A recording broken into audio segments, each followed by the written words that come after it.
Hi అండి. అందరూ ఎలా ఉన్నారు? ఈరోజైతే పచ్చిమిర్చి బజ్జీ అయితే వేసుకుంటున్నాను. దీంట్లో వామైతే వేసానండి. పచ్చిమిర్చి అయితే తీసుకున్నానండి. బజ్జీ పచ్చిమిర్చి ఇవి కారంగా ఉండవండి. ఇవైతే 2 చిరీకులు అయితే చేస్తాను.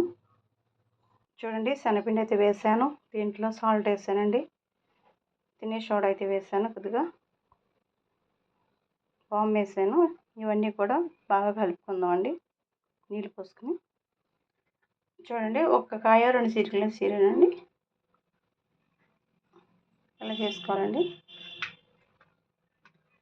ఇప్పుడైతే శనగపిండి అయితే కలుపుకుందాం. ఆయిల్ పోసాను. స్టవ్ ఆన్ చేసుకుందాం. మా ఛానల్ మీకు నచ్చినట్టయితే లైక్ చేయండి, షేర్ చేయండి, సబ్స్క్రైబ్ చేసుకోండి. ఎంతమందికి ఇష్టమో కామెంట్ పెట్టండి. వర్షం వచ్చినప్పుడు వేడి వేడి బజ్జీ తింటే ఎంత బాగుంటుందండి. చూడండి, శనగపిండి అయితే కలిపేస్తాను. ఇప్పుడైతే పచ్చిమిర్చి శనగపిండిలో మంచిగా వేద్దామండి. చూడండి, పచ్చిమిర్చి బజ్జీ అయితే వేసాను.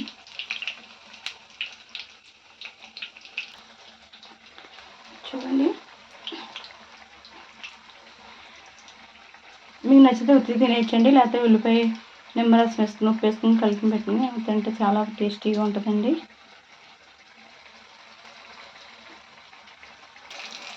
ఇదైతే మిగిలిపోయిన శనగపిండి ఉంటే పుంజుల కింద వేస్తానండి.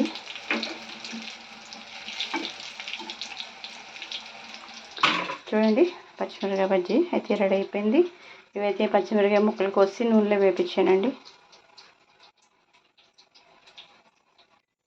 చూడండి, ఎంతో టేస్టీగా ఉండే పచ్చిమిర్చి బజ్జీ అయితే రెడీ అయిపోయింది. ఉల్లిపాయ ముక్కలు, వేరుశనగ గుళ్ళు, కారం, ఉప్పు అయితే వేసానండి. నిమ్మరసం, నిమ్మకాయ ముక్కలు అండి. ఇదే టమాటా కచప్ అండి.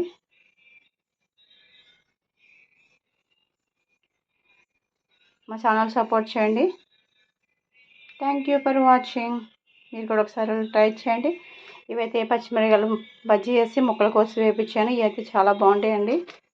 వర్షం వచ్చినప్పుడు తింటే చాలా బాగుంటుందండి. ఎప్పుడైనా తినొచ్చండి, కానీ వర్షం వచ్చినప్పుడు ఏం తినాలా అనిపిస్తుంది కదా, అప్పుడైతే చేసుకోండి.